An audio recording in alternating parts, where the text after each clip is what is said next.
Good afternoon, boys and girls. Officer Lear. Once again, we're here to practice our calisthenics and our soccer skills. We've charted what you guys have done so far on our YouTube channel by looking at the views and the comments, and we're really excited about that. We've had over 180 views for our video so far, and we want you guys to continue watching and supporting us. It's real important while you're home at this time that you continue to do something that keeps you active and keep you guys ready and prepared for when the season starts up in the fall, or hopefully within the next couple of weeks. So with that being said, we're going to get into our calisthenics. And again, like I said last week, I have another surprise for you this week. You're going to enjoy this one. Before we get started, I got to introduce our guy, Jake. Jake helped us out last time on our video by doing the exercises, and he's going to do it again this week. So we're going to start with our first exercise. Our first exercise is going to be the wall sit.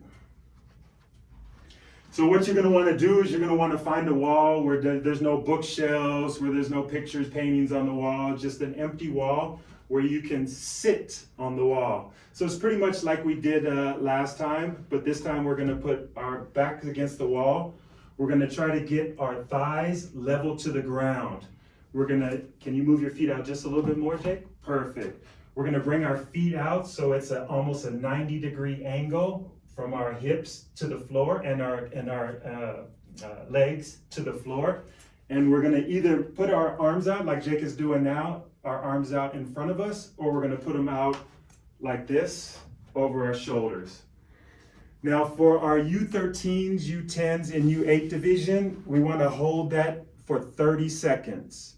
3 sets of 30 seconds. For our U17s, we're hoping that you do this for a minute each set. Second exercise we're going to do is going to be burpees. This is a little bit more complicated, but it's a full body workout. So we're going to demonstrate it really slow, and hopefully you guys pick up on it. Jake, maybe if you can face this way. Again, you're going to want to find some space in your room, in your living room, in your dining room, wherever it may be, where you have a little bit of room to where you can get into a push-up position and also jump up a little bit. So Jake is going to demonstrate, and we're going to do it in a 4-step demonstration. First, you start standing straight up. Then you're going to get down into a push-up position. Crouch, push-up position. You'll stay in that position until you're totally balanced. You'll get down, do a push-up, then you'll pop back up. Knees are going to come back up to your chest. All the way up on your toes. The real important part about this is you want to finish on your toes. We're going to want to work out our calf muscles. So those were the 4 steps. Standing up, drop down into push-up position, pop your knees back up to your chest, and then all the way up to your toes, stretching them out and getting a toe workout, a calf workout. We're going to try that one more time in fast motion though.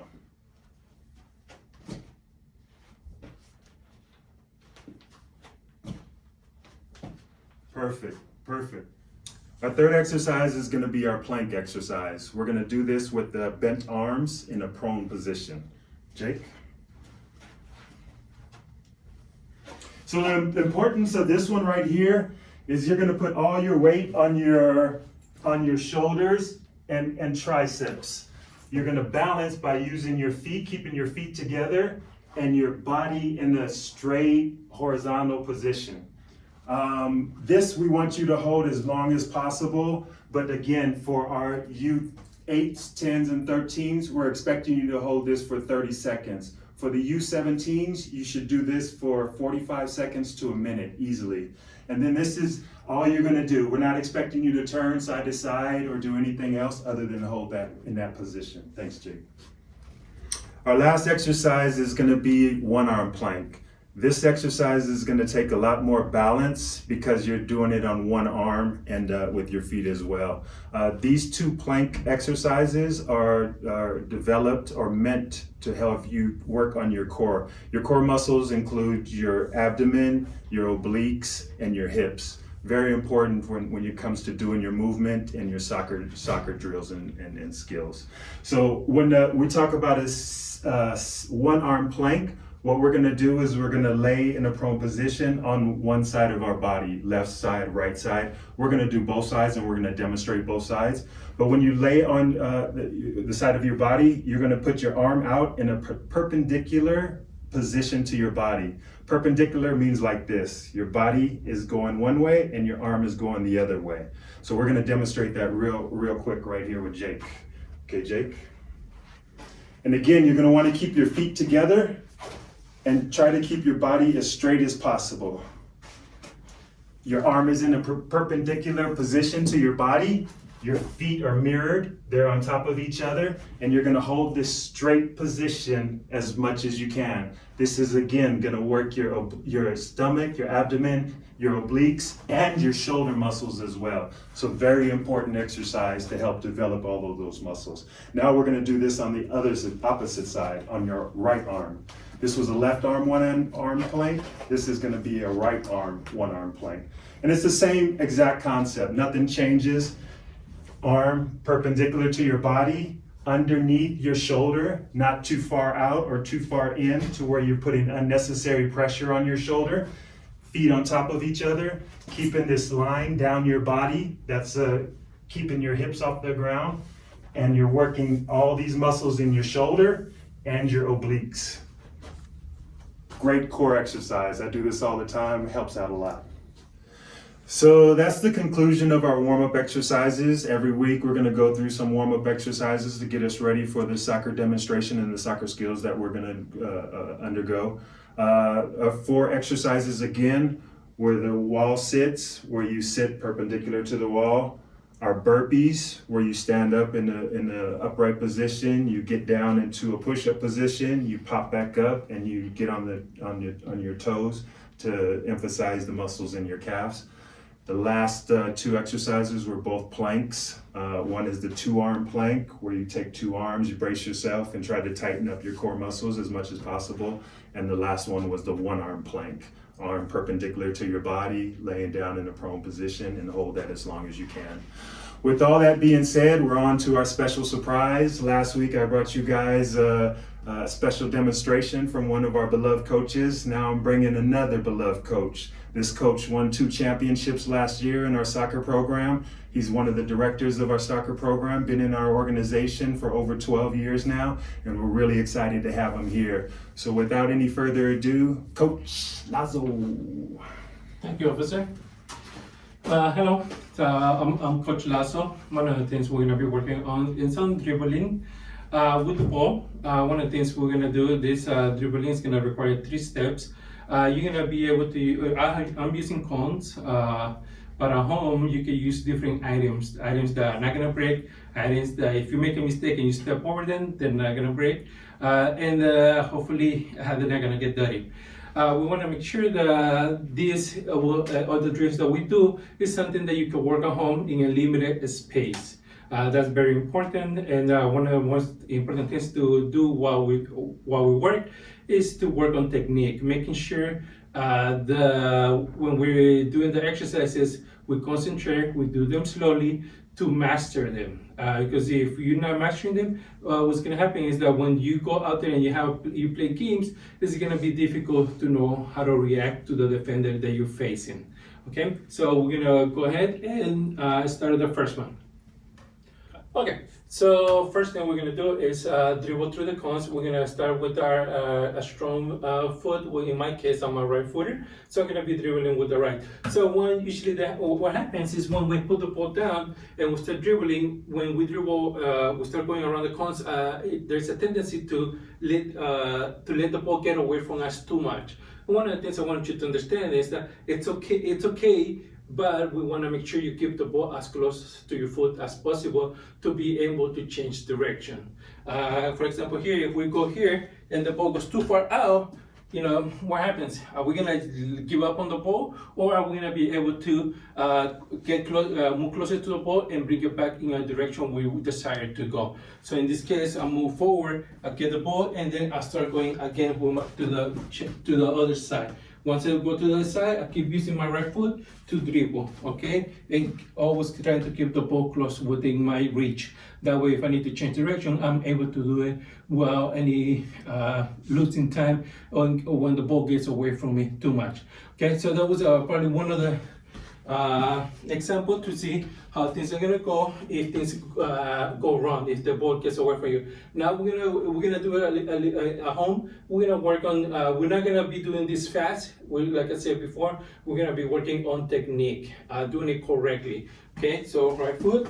Okay, we go keeping the ball close when you reach. Okay, and always changing direction. Okay, thank you. Now. So now that was step one, which is dribbling around the console. We can do those multiple times in order to be able to make sure we master it with a strong leg. Second, it's gonna be including a left and a right foot. One of the reasons is because as a soccer player, you always have to be able to dribble either direction, depending where the pressure is coming from. One of the things I see when kids are doing this is that they're afraid to use the left foot. You know, they're aware that it's not a strong leg and they don't bother to use it. And what happens is when you're going here and then the ball's going over here, farther away from you, we tend to overreach. We tend to have our body go across and use a right foot instead of using a left foot, which is closer to the ball. Okay? So let's do this the right way, which is gonna be going around the cones using both feet and changing direction according to the direction I'm going. That's the foot I'm using. So I go here, I stop, and I change the ball to my left foot, the direction I'm gonna be heading to now. Okay, we go here, I stop, and then I pass the ball to my right foot, changing direction again. Okay, here, and then I change direction. I change the ball to my left foot, and I go across. Okay, and we wanna do this slow. We wanna make sure we concentrate on using always changing our legs depending on the direction that we're going. Thank you. Okay, so next we're gonna do is we're gonna change direction in an open space. Assuming that you're gonna have a defender chasing you to try to take the ball away from you. You know, one of the things we want to be able to do is change direction, get away from the pressure where it's coming from. So you're dribbling with your right foot, you're gonna be going forward, and the defender's right next to you. Once you realize the defender is in front of you, then you change direction. Remember, if it's in front of you, most likely he's gonna get the ball. If he's behind you, and you make a change of direction, guess what? Now you just get him the ball. That's one of the things that you have to understand as you're making change of direction. Be aware where your opponent is. Because if they're behind you, why make a change of direction? You're already in front, and you're probably gonna be able to keep the distance away from him. Now, if they're in front of you, you change direction to keep possession of the ball. If they're behind you, you keep going and try to score or make a goal. So the first one will be to go forward. You're going forward. After you realize the defender is coming in front of you, you change direction and you put your foot in front of the ball and you pull it away. Okay, as you come here, you change direction and you go back. Okay, defender goes over there and you keep possession here where you can pass it to your teammates who are coming to support you, or you can keep possession and then decide what else can be done.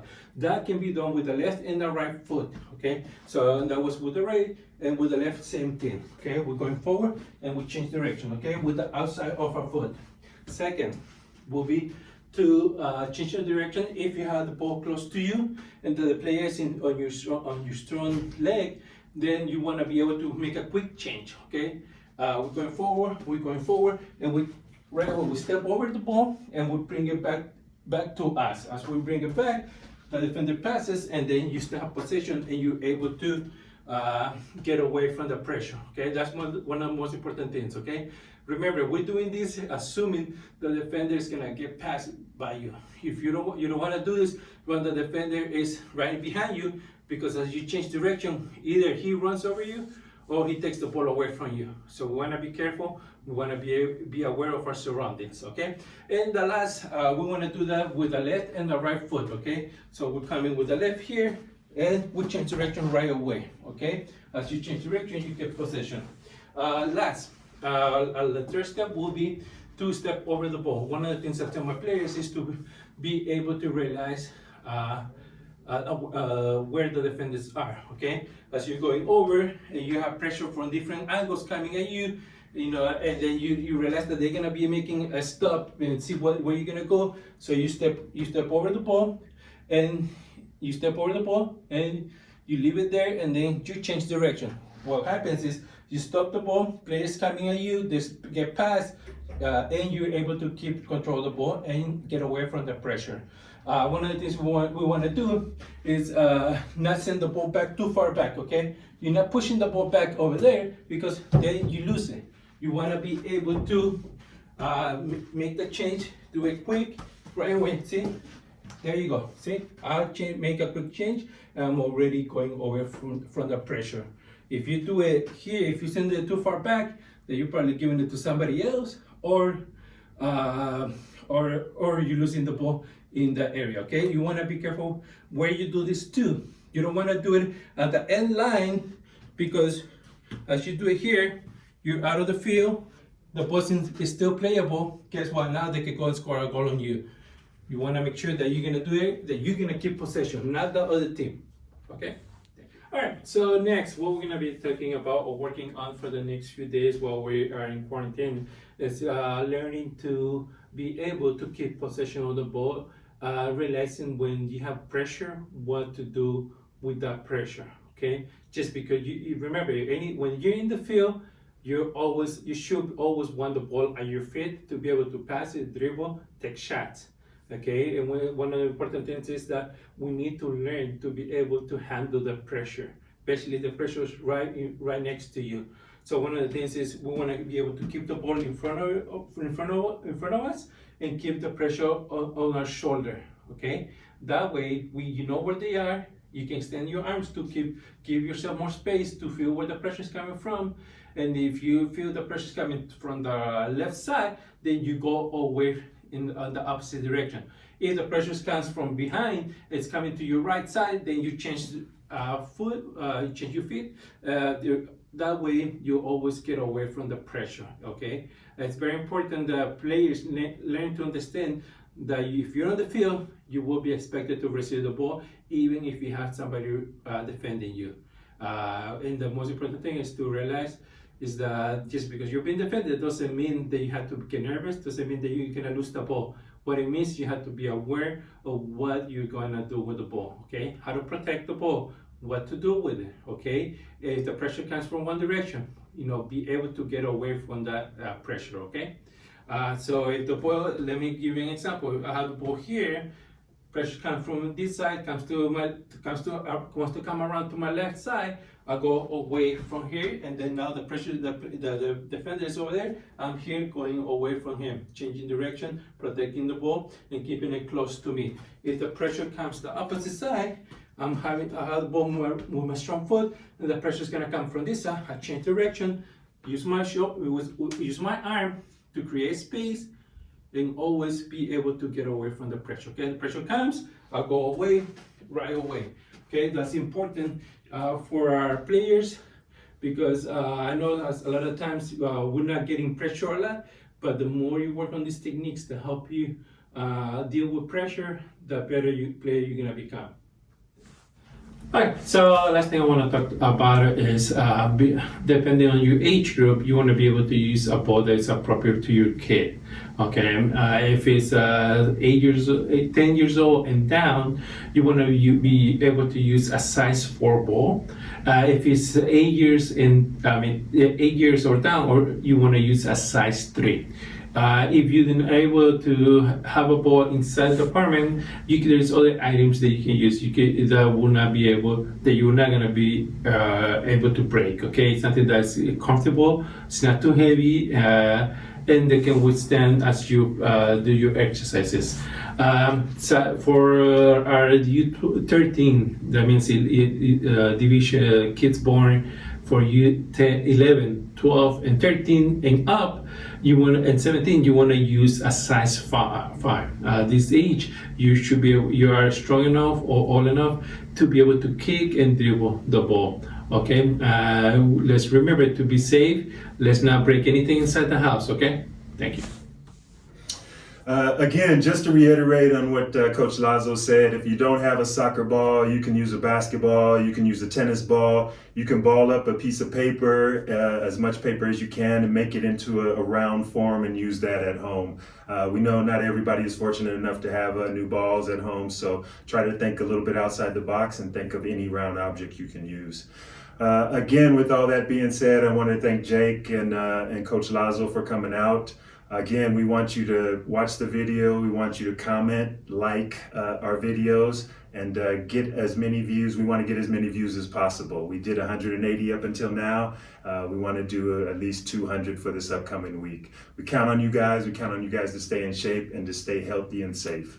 See you next week.